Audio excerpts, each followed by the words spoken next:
City বুনিয়াদ শ্যামা কালী পূজার মেলায় আছি।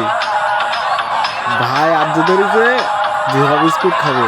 এই দেখেন ধোয়া বিস্কুট, এই বিস্কুটে আমরা যাই 5 টাকা করে মামা কিনে খাই। সেই মামাদের এরা বানাচ্ছে কি 10 দিনের মেলার আজকে চতুর্থ দিন। চতুর্থ দিনের দিকে চলে আসলাম দুই ভাই মজা করতে করতে এই মেলায় এসেই ধোঁয়া বিস্কুট খাওয়ার জন্য সবাই মিলে একটু চলে গেলাম ধোঁয়া বিস্কুট খাওয়ার জন্য। ধোঁয়া বিস্কুট তৈরি হচ্ছে, ধোঁয়া বিস্কুট খাবো এখন আমরা সবাই মিলে।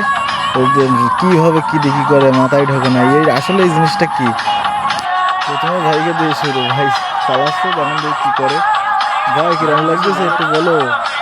ভিডিও করতেছিল ভাই আমার খুব লজ্জা আসছে। বিস্কুট হাইতেছে কিরম দেখতেছে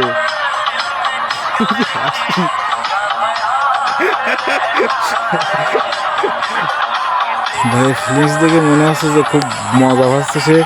মেলায় এসে দেখেন ঝাঁকিও মারতেছে যে তোমার এর ভিতরে কী আছে না দেখে ছাড়বে না। দেখেন এইটুকু এডিট করছি আমি একটু যখন বিস্কুট খাচ্ছিলাম, বিস্কুট খাওয়ার সাথে সাথে দাঁত টাত কীরকম একটু হয়ে আসছিলো, মনে হচ্ছিলো যেন বাড়ি যেয়ে আর ভাত খেতে পারবো না, সেরকম একটা অবস্থা